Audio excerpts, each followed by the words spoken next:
என்னோட நேம் சதீஷ்குமார். என்னோட ஊர் செஞ்சி. நான் இப்போ தான் 12th முடித்தேன். நீட் எக்ஸாம் எழுதுன்னு எனக்கு ஆசையாக இருந்துச்சு. அதனால் செஞ்சியில் ஒரு அகாடமி இருக்குன்னு சொன்னாங்க. நான் விசாரித்தேன். அது பேர் ஏகேஎம் அகாடமின்னு சொன்னாங்க. நான் வந்தேன், வந்து பார்த்தேன். எனக்கு அட்மாஸ்பியர் நல்லா பிடிச்சிருந்தது. ஸோ இங்கே படிக்கலாம்னு எனக்கு தோணுச்சு. நெக்ஸ்ட் நான் படித்தேன். 1 இயர் கம்ப்ளீட் ஆக போகுது.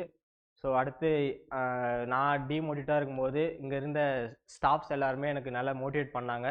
இந்தமாரி நிறைய அட்வைஸ் பண்ணாங்க. நிறைய ட்ரிக்ஸ் எப்படி படிக்கணும், டிப்ஸ் எப்படி வந்து நம்ம ஒரு எக்ஸாமுக்கும் எப்படி மோட்டிவேட் ஆகிட்டு போகணும், கம்மி மார்க் இருந்தால் எப்படி நம்ம அதை யூட்டிலைஸ் பண்ணி அது எப்படி நமக்கு தப்பானது அதை எப்படி கிளாரிஃபை பண்ணிட்டு அதை எப்படி மூவ் ஆன் பண்ணி போகணுன்னு எனக்கு நிறைய சொன்னாங்க.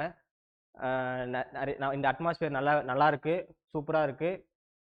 ஸோ எனக்கு இந்த தடவை கண்டிப்பாக காலேஜ் கிடைக்கிற நம்பிக்கை இருக்குது. நான் நல்லா எக்ஸாம் அட்டன் பண்ணுவேன்னு எனக்கு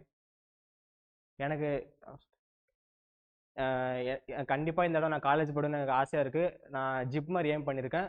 ஸோ அதுக்கான இங்கே இருக்கிற ஸ்டாஃப்ஸ் எனக்கு அதனால் அவங்களே சொன்னாங்க, உன்னால் முடியுது, ஸோ நீ ஜிப்மர் ஏம் பண்ணுன்னு சொன்னாங்க. ஸோ அவங்க கொடுக்குற மோட்டிவ்னால எனக்கும் அது ரொம்ப பிடிச்சிருந்தது. ஸோ நான் கண்டிப்பாக ஜிப்மர் காலேஜ் போவேன். ஸோ அதுக்கான அட்மாஸ்பியர் இங்கே இருக்குது. So thank you.